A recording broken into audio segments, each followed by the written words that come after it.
Assalamualaikum warahmatullahi wabarakatuh. Alhamdulillah.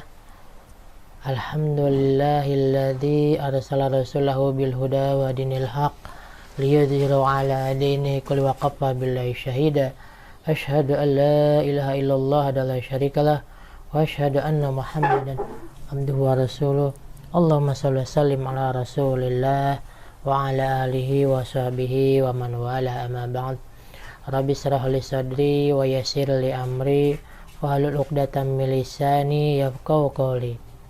Pertama-tama dan yang paling utama, marilah kita panjatkan puji dan syukur kehadirat Allah Subhanahu wa taala atas limpahan rahmat, hidayah juga hidayahnya. Alhamdulillah pada hari ini kita masih diberikan nikmat-nikmat iman, nikmat Islam, panjang umur, badan sehat. Mudah-mudahan apa yang kita lakukan hari ini dicatat sebagai amal kebaikan, sebagai bekal kepulangan kita menghadap Allah Subhanahu wa taala. Salawat serta salam senantiasa kita limpahkan kepada Nabi besar Muhammad sallallahu alaihi wasallam, kepada keluarganya, sahabatnya tanpa terkecuali. Semoga kita juga selaku umatnya mendapatkan syafaatnya. Amin ya rabbal alamin. Baik teman-teman, mahasiswi gimana kabarnya? Alhamdulillah hari ini baik semuanya ya, lancar dan sehat. Itu merupakan semua karunia dari Allah Subhanahu wa taala. Baik, kita melanjutkan materi ekonomi syariah, MK ekonomi syariah. Yaitu sekarang yang akan kita bahas tentang Islam sebagai sistem. Jadi segala sesuatu yang ada di semesta ini tidak boleh keluar dari sistem Islam. Prinsip kita sebagai seorang muslim, prinsip kita sebagai orang yang beriman, harus Islam yang menjadikan pedoman hidup kita. Baik, nama saya Om Romli SPD SMM. Saya sebagai pengampu mata kuliah ekonomi syariah pada Prodi Manajemen Universitas Bina Bangsa Banten. Oke, di pendahuluan ini, Islam sebagai konsep atau sistem tidak sebatas hanya menjanjikan sebuah keteraturan, keselamatan, kedamaian, dan kesejahteraan, tetapi juga memiliki konsekuensi bagi manusia yang meyakininya. Artinya memang ketika Islam membuat aturan, ketika kita memenuhi kewajiban kita, baik wajib maupun sunnah, tentu berbagai macam kemenangan yang akan kita dapatkan. Ketika kita berjalan di jalur yang benar, pada koridor yang sudah ditentukan syariat, pada keyakinan kita tentang akidah, syariah dan akhlak, tentu akan berbuah manis baik di dunia maupun di akhirat nanti. Juga sebaliknya, ketika kita melanggar aturan-aturan syariat, menabrak koridor-koridor agama, tidak sesuai dengan aturan agama, kemudian ataupun kita menyimpang dari aturan-aturan agama, tentu ada konsekuensi yang kita dapatkan. Baik hukuman dari Allah Subhanahu wa taala secara langsung di dunia maupun hukuman di akhirat, atau juga ada hukuman yang diperoleh dari masyarakat. Baik bisa saja itu celaan, hinaan gitu ya. Karena memang itu konsekuensi dari kita apabila kita melakukan sebuah dosa.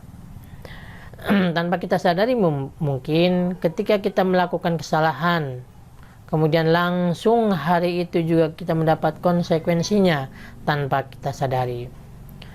Misalkan tanpa kita sadari, ataupun kita di dalam sebuah dunia kerja, kita di dalam kantor misalkan, tanpa sebab kita mendapatkan celaan dari teman kita, ataupun hinaan dari teman kerja kita ya.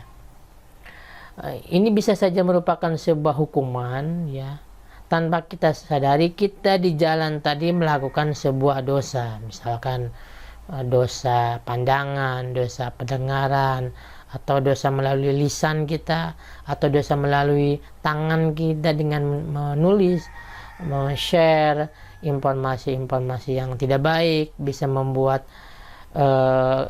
kegaduhan, informasi yang memang hoax misalkan. Ini salah satu contohnya. Jadi memang segala sesuatu yang kita lakukan itu sudah ada konsekuensinya. Kebaikan akan kembali kepada pelakunya, keburukan juga akan kembali kepada pelakunya.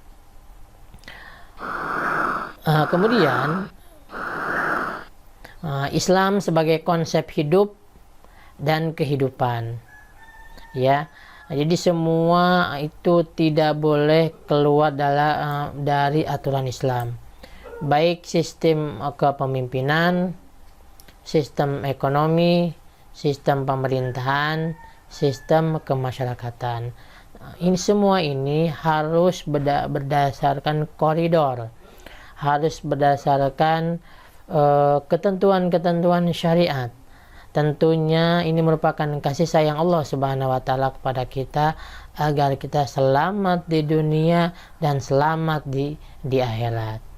Sistem kepemimpinan, sistem ekonomi, sistem pemerintahan, sistem kemasyarakatan, ya. Insya Allah akan kita kupas satu demi satu secara jelas dan terperinci. Untuk sistem kepemimpinan di dalam Islam, sistem kepemimpinan Islam secara umum adalah khilafah, ya, yang mana dalam penerapannya menggunakan hukum syariat Islam sebagai dasar landasan penegakan hukum. Jadi memang kalaupun negara Islam dia menegakkan hukum-hukum syariat berdasarkan konsep Islam. Khilafah merupakan sistem pemerintahan yang populer diterapkan pada masa kekhalifahan Rasulullah Shallallahu Alaihi Wasallam, baik ketika di masa Rasulullah ataupun di masa kekhalifahan Rasyidin, juga ada kekhalifahan seterusnya. Ketika memang negara Islam menegakkan sistem Islam dalam pemerintahannya, kepemimpinannya, tentu segala aturan harus berdasarkan tuntunan. Misalkan saja ketika bagaimana hukumannya mengambil hak orang lain atau mencuri. Konsep Islam apabila siapapun dia melakukan pencurian atau mengambil hak orang lain, hukumannya itu dipotong, kisusnya dipotong tangannya, gitu ya. Berapa kali tergantung dia melakukannya. Ketika dipotong, selesai hukumannya, kemudian dia melakukan dosa yang sama, maka dipotong lagi, ya. Jadi apa hikmahnya? Hikmahnya itu akan menimbulkan efek jerah bagi para pelakunya. Mengambil hak orang lain, baik secara konvensional maupun profesional.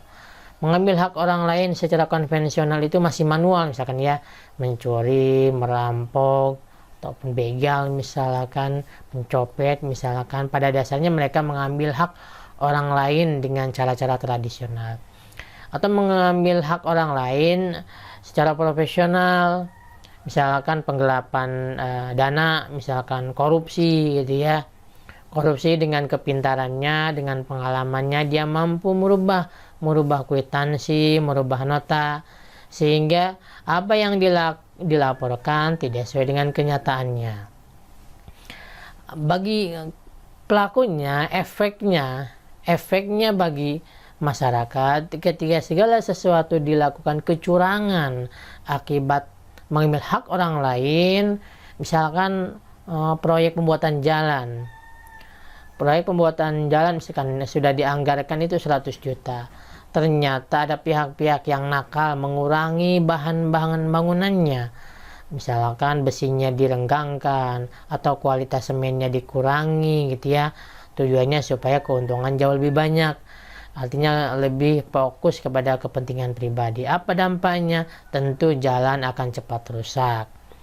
ketika jalan banyak yang mengalami kerusakan, bolong misalkan ya, sehingga tingkat kecelakaan sangat tinggi ya, karena jalan memang akses utama untuk mobilitas masyarakat. Ketika memang ini terganggu, maka memang semua akan menimbulkan masalah, macet misalkan, dan seterusnya. Ini salah satu contoh dampak yang dirasakan oleh masyarakat ketika seseorang yang memiliki kemampuan pejabat melakukan penggelapan atau mengambil hak orang lain secara profesional.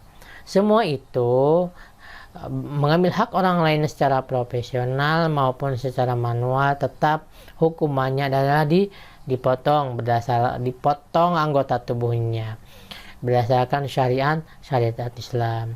Bagi para pelakunya, yang pertama tadi akan menimbulkan efek jera, kemudian juga ketika sudah dihukum syariat ditegakkan di dunia, maka dia di akhirat insya Allah sudah tidak mendapatkan hukuman lagi, karena sudah diselesaikan syariatnya ini di dunia. Kalau di Indonesia memang karena kita bukan negara Islam, kita negara orang yang beragama, tentu itu dikembalikan kepada kebijakan pemerintahan masing-masing ya. Tetapi ada juga di daerah-daerah di Indonesia yang menegakkan syariat Islam, seperti Aceh, provinsi Aceh itu ya. Bagaimana yang melakukan perzinahan didera, itu dialun-alun dengan 100 kali, dipukul dengan 100 kali pukulan dan disaksikan oleh warga masyarakat.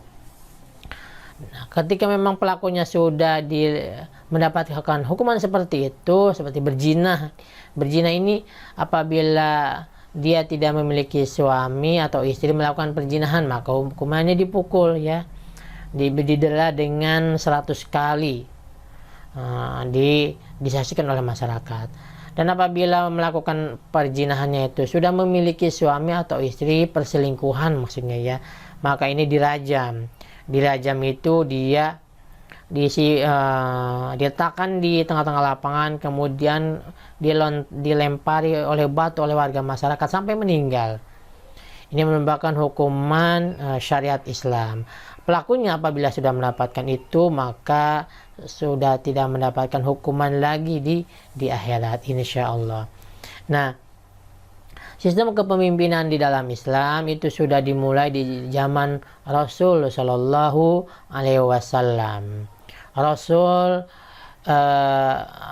sebagai seorang suri tauladan yang baik, memiliki tauhid yang sempurna, akidah yang baik, kemudian menegakkan syariah hukum-hukum Islam secara sempurna. Juga beliau memiliki akhlak kepribadian yang menjadi teladan bagi umat manusia.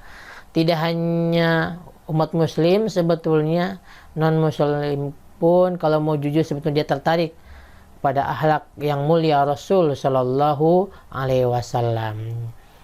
Jadi sistem kepemimpinan di dalam Islam sudah tegak di masa Rasul Shallallahu Alaihi Wasallam berdasarkan syariat, berdasarkan tuntunan Quran, berdasarkan sunnah Rasul Shallallahu Alaihi Wasallam.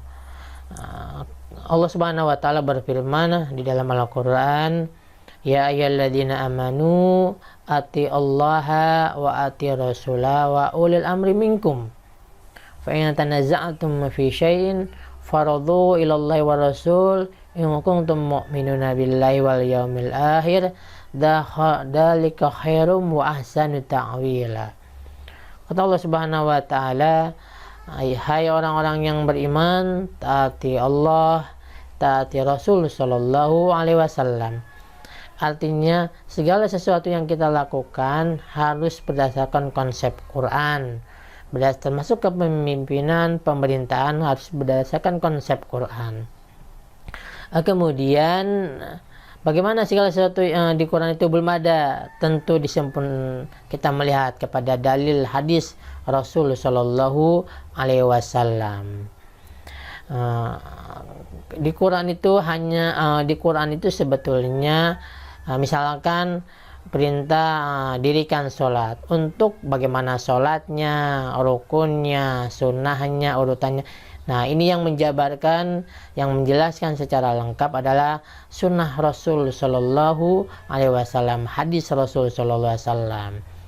Jadi ketika aturan itu di Quran tidak ada, maka kita merujuk kepada hadis Rasul Shallallahu Alaihi Wasallam. Karena anjuran Al-Quran adalah harus taat kepada Rasul. Kemudian bagaimana kalau dalam Al-Quran tidak ada, dalam hadis tidak ada? Biasanya kejadian-kejadian ataupun sistem yang berkaitan dengan teknologi. Karena teknologi itu belum ada di zaman Rasul Shallallahu Alaihi Wasallam. Nah, maka kata Allah, wa ulil amri minkum, taatilah ulil amri, pemerintahan Islami yang berkuasa pada saat itu yang membuat hukum, misalkan. Nah, dengan adanya dalil itu, maka para ulama ini beristihad. Nah, dengan hasil istihad mereka, akhirnya muncullah istilah ijma dan qiyas. Kalau ijma itu kesepakatan para ulama. Kalau qiyas itu menyamakan sesuatu yang belum ada hukumnya dengan yang sudah ada hukumnya. Misalkan perintah zakat. Zakat itu kan min sa'ir 'alal abdi wal huri wal dzakari wal unsa was shaghir wal kabir minal muslimin.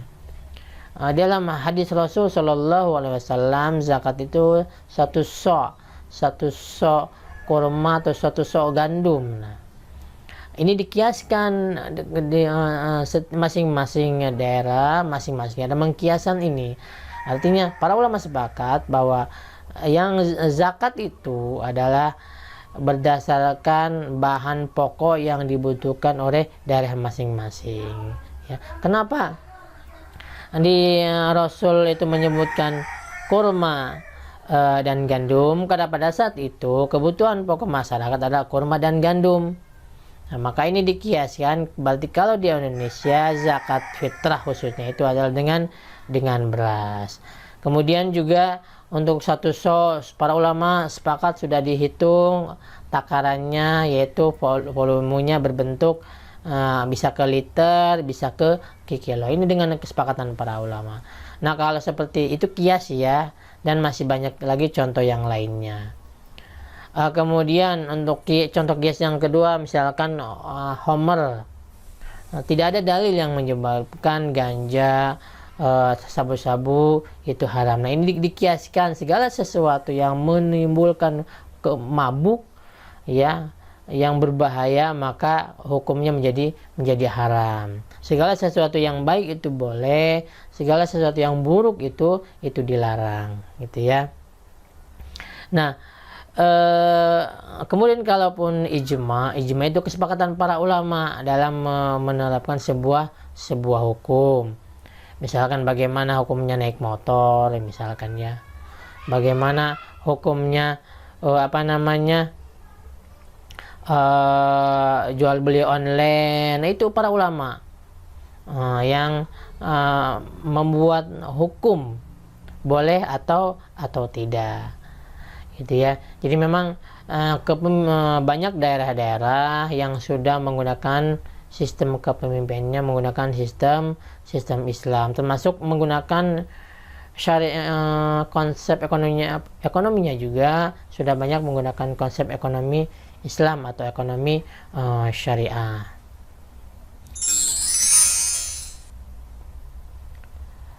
Berikutnya sistem ekonomi Islam. Sistem ekonomi Islam yang lebih akrab kita kenal dengan sistem ekonomi syariah. Dari ajaran-ajaran Islam yang terpenting yang berkaitan erat dengan membahas ekonomi adalah yang pertama itu pemilikan hanya bagi Allah Subhanahu wa taala. Hukum asalnya semua yang ada di semesta ini adalah milik Allah Subhanahu wa taala. Pada dasarnya kita ini milik Allah, apapun yang kita miliki kita hanya dititipi, baik itu berbentuk harta tahta gitu ya, harta, jabatan maupun keluarga kita, termasuk istri, anak, itu merupakan titipan dari Allah Subhanahu wa taala.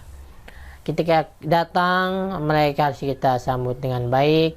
Ketika mereka pergi harus kita ridhoi, harus kita ikhlaskan. Ataupun memiliki harta benda yang melimpah ruah, ya, baik aset tetap maupun tidak tetap, itu merupakan titipan dari Allah Subhanahu wa taala. Ketika memang harta itu saatnya kembali menuju sang pemilik sebenarnya, kita harus ikhlas, harus merelakan akan kepergiannya itu.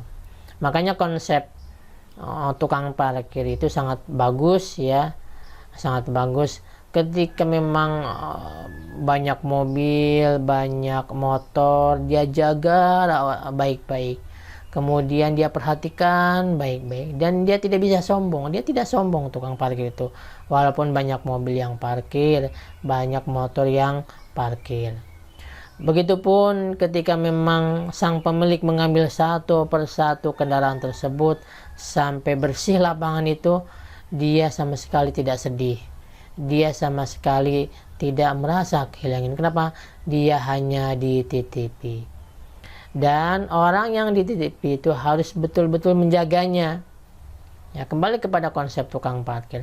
Ketika banyak mobil yang parkir, dia harus menjaga, merawat, jangan sampai ada onderdil yang memang hilang misalkan, ataupun spare part mobil yang rusak misalkan ya. Artinya kalau itu terjadi di luar kemampuan dia, itu lain permasalahan. Tapi kalau dia membiarkan, bahkan dia merusak, itu namanya memang dia tidak menjaga barang-barang yang dititipkan kepada dia gitu ya. Sama saja kita ketika kita memang dititipi anak, dititipi istri, harta, bagaimana harta tersebut seharusnya kita jadikan sebagai jalan, alat untuk menggapai keridhaan kepada Allah Subhanahu wa taala. Misal kita memiliki motor atau mobil dengan tujuan supaya kita bisa membantu orang tua, mengantar orang tua, kita bisa ikut kajian misalkan dengan kendaraan, kita tidak kehujanan ketika kita mau berangkat menuntut ilmu. Ini merupakan contoh harta itu kita gunakan sebagai sarana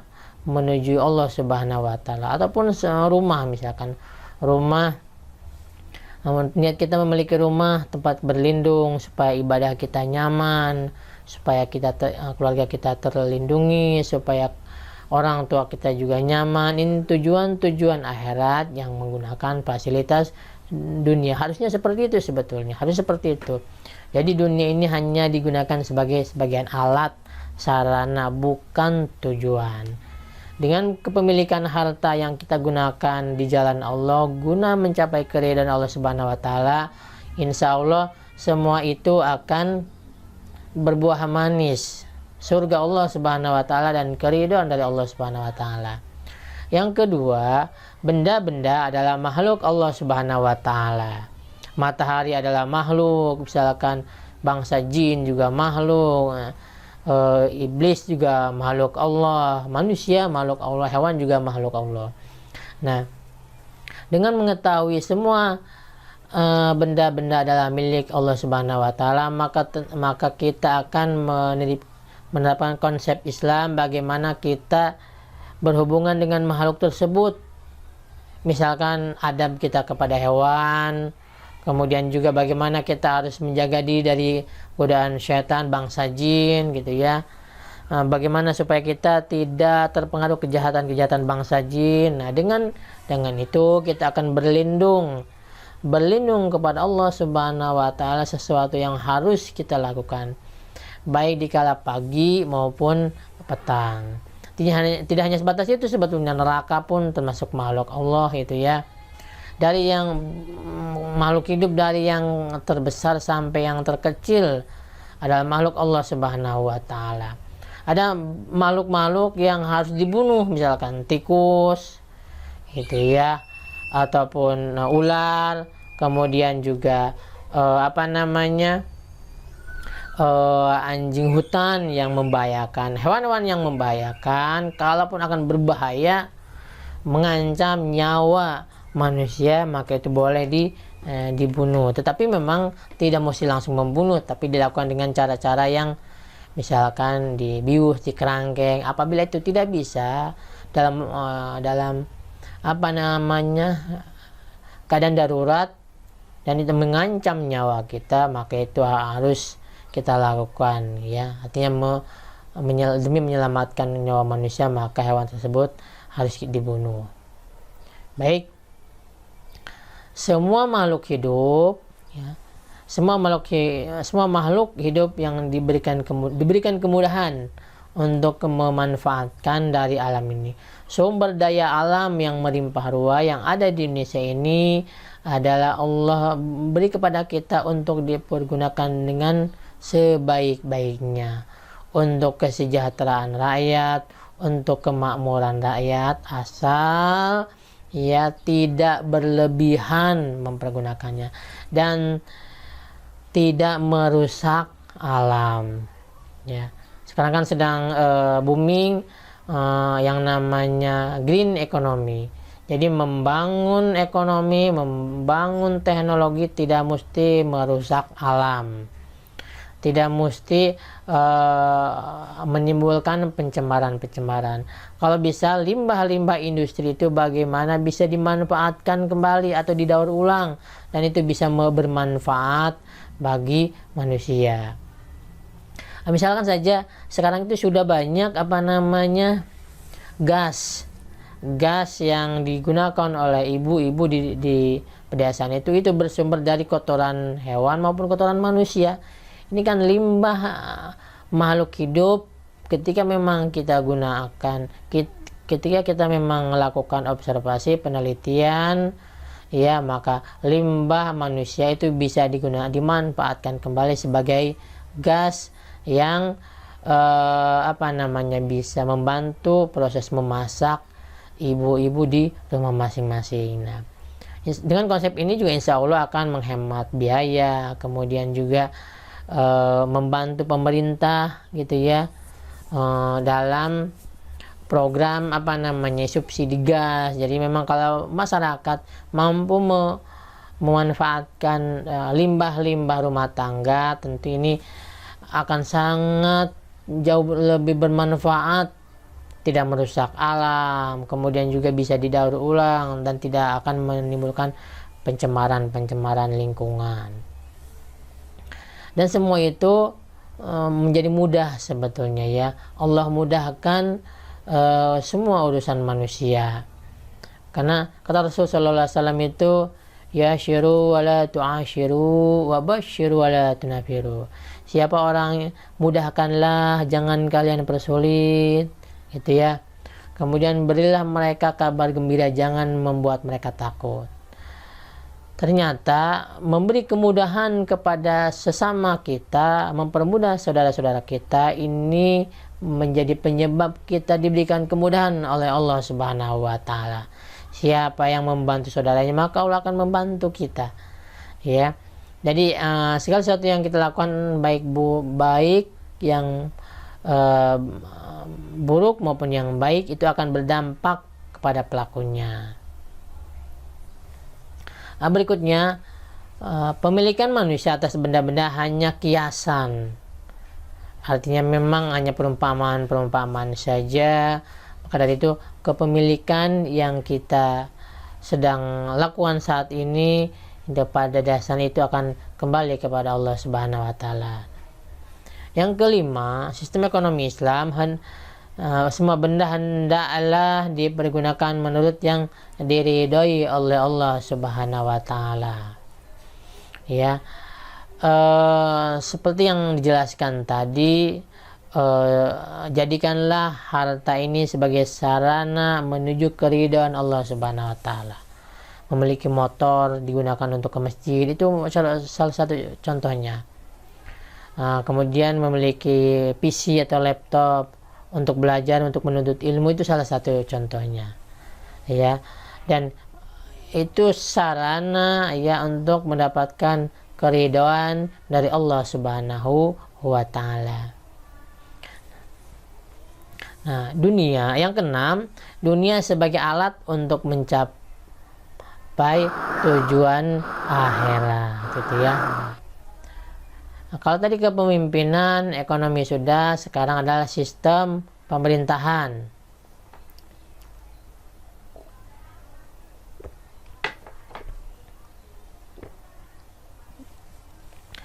Islam adalah sistem yang sempurna. Di dalamnya terdapat aturan yang mengatur segala bentuk interaksi antar sesama manusia, seperti sistem sosial, ekonomi, politik, dan sebagainya.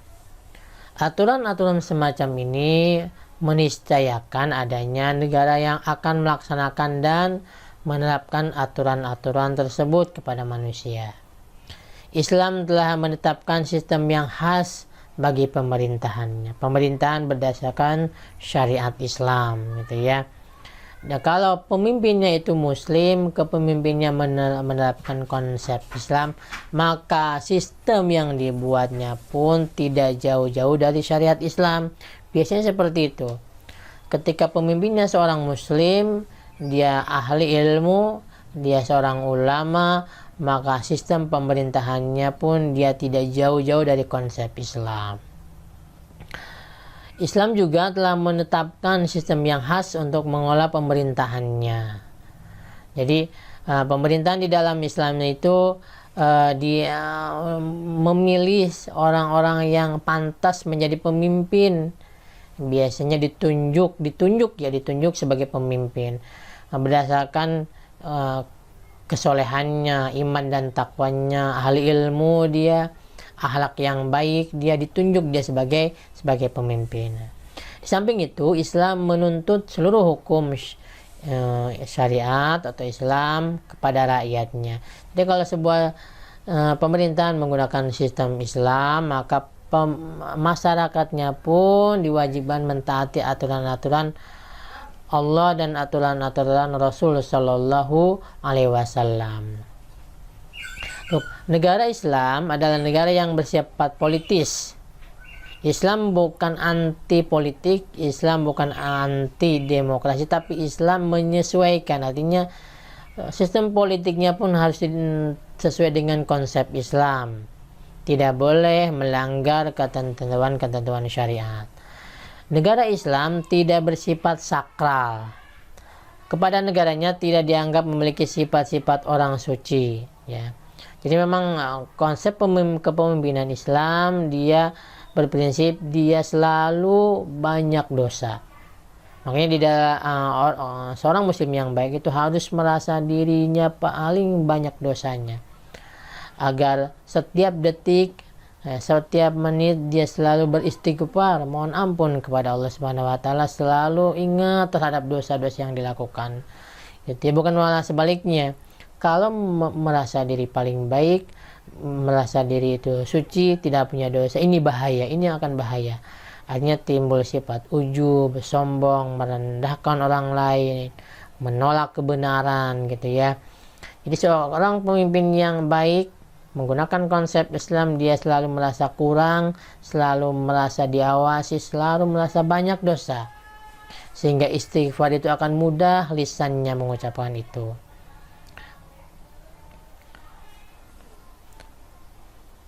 Negara yang dimaksud di sini adalah khilafah Islamiyah yang dikepalai oleh khalifah. Jadi kalau khilafah itu sistem negaranya, kalau khalifah itu orang yang memimpinnya. Yang kadang-kadang disebut sebagai Amirul Mukminin, pemimpinnya kaum muslimin, atau disebut sultan gitu ya, sultan. Kalau dalam umum itu raja, kalau dalam Islam itu adalah sultan. Kemudian yang dimaksud dengan maksud dan tujuan pemerintahan di dalam Islam, pertama itu memelihara agama. Agama jangan sampai punah, agama jangan sampai dijadikan hanya sebatas kamuflase, hanya sebatas casing, Negara yang menerapkan konsep Islam harus secara kafah masyarakatnya ikut aturan Islam, tidak boleh setengah-setengah. Kemudian mengatur urusan masyarakat dengan cara menerapkan hukum syara kepada mereka tanpa membeda-bedakan antara satu individu dengan yang lainnya. Ketika sistem Islam ditegakkan, maka pemerintahannya tidak boleh pandang bulu, tidak boleh menerima bentuk apapun itu. Keadilan harus ditegakkan. Siapa pelakunya harus ditegakkan. Kata Rasulullah SAW saja, andaikan putri aku Fatimah itu mencuri, andaikan akan aku sendiri yang akan memotong tangannya. Bahwa dari kisah ini ada pelajaran buat kita bahwa sampai anak Rasul pun ketika mencuri harus dipotong.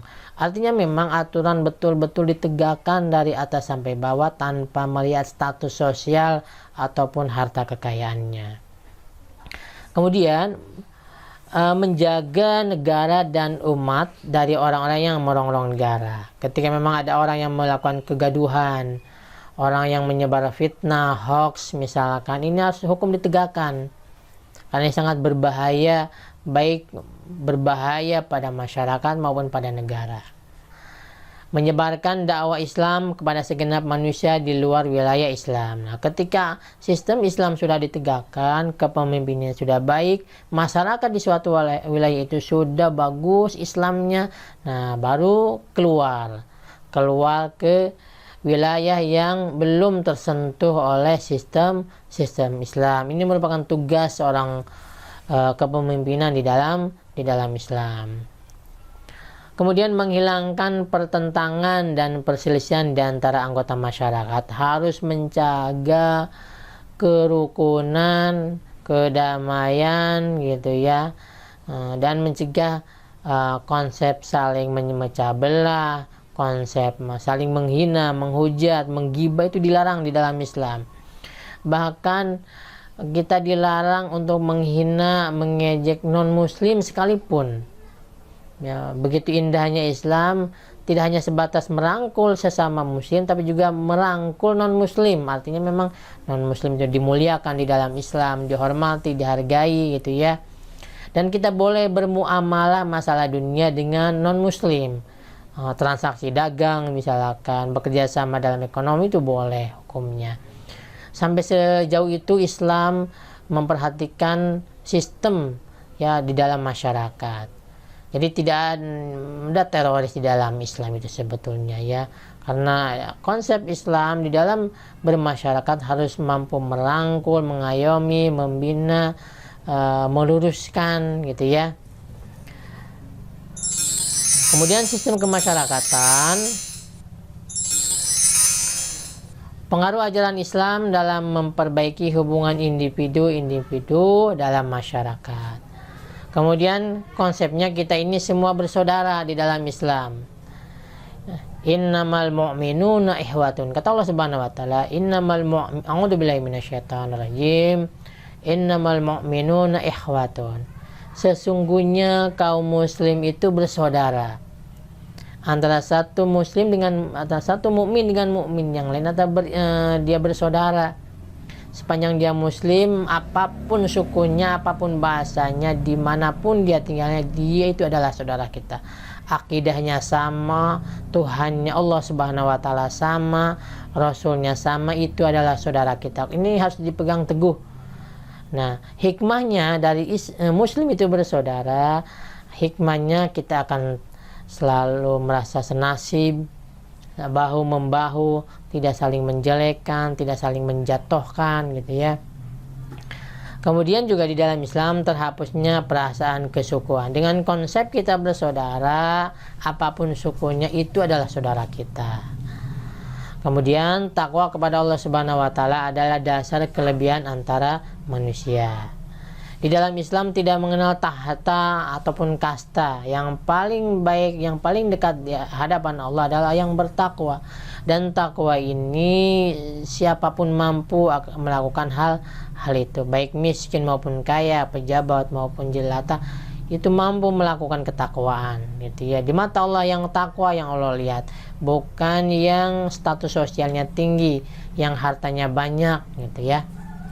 Jadi memang konsep masyarakat di dalam Islam itu kita menganggap semua sepanjang dia muslim ada bersaudara. Nah, dengan bersaudara itu terhapusnya kesukuan. Kemudian modal dasarnya adalah takwa kepada Allah Subhanahu wa Ta'ala. Berikutnya ciri-ciri masyarakat dalam Islam. Yang pertama, pemeliharaan norma-norma akhlak. Seorang muslim yang baik di dalam sebuah masyarakat, dia harus memiliki akhlak yang baik, tata krama yang bagus, adab yang memang sesuai dengan tuntunan syariat. Berlaku adil, dia ketika seorang muslim berada di dalam suatu wilayah, dia harus berlaku adil. Baik adil terhadap diri sendiri, adil terhadap lingkungan, dan adil terhadap masyarakat. Misalkan dia adil terhadap diri sendiri, memiliki panca indera, memiliki mata itu ada waktunya istirahat. Memiliki kaki, ada kaki itu haknya untuk istirahat. Ini salah satu contoh berlaku adil kepada diri sendiri. Kemudian ciri-ciri masyarakat dalam Islam, keluarga adalah pondasi masyarakat. Karena keluarga ini adalah awal dibangunnya sebuah peradaban, dimulai dari memilih pasangan yang baik sesuai dengan konsep Islam. Ya, Islam memberikan tuntunan bagaimana kita membentuk keluarga yang sakinah. Bagaimana keluarga sakinah bisa terbentuk? Diawali dengan memilih jodoh yang sesuai dengan tuntunan Quran. Kata Rasulullah SAW itu, tungkahu mar'atan li'arba'in, wali jamiliha, wali maliha, wali nasabiha, wali diniha, farfad bidatidin taribat yadak. Apabila kalian ingin mencari suami atau istri, pilihlah dengan 4 ciri-ciri. Yang pertama karena mukanya, karena hartanya, ya, karena keturunannya dan agamanya.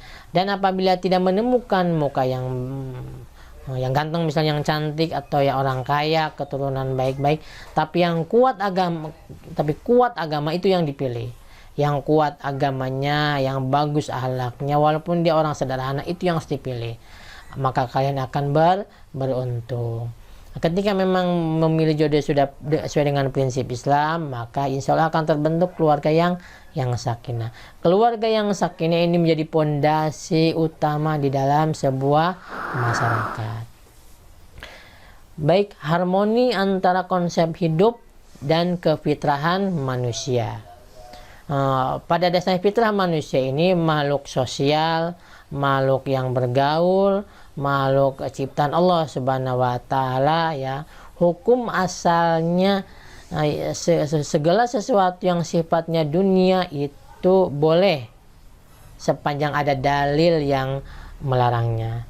Atau konsep akhirat itu atau ibadah itu hukum asalnya haram sepanjang ada dalil yang memerintahkannya. Konsep hidup di dalam Islam harus berdasar Quran dan hadis Rasulullah SAW agar tujuan kita selamat dunia dan akhirat, gitu ya. Baik, itu saja mungkin teman-teman yang dapat saya sampaikan. Kurang lebihnya mohon maaf. Apabila ada yang bertanya, silakan ditulis di kolom komentar.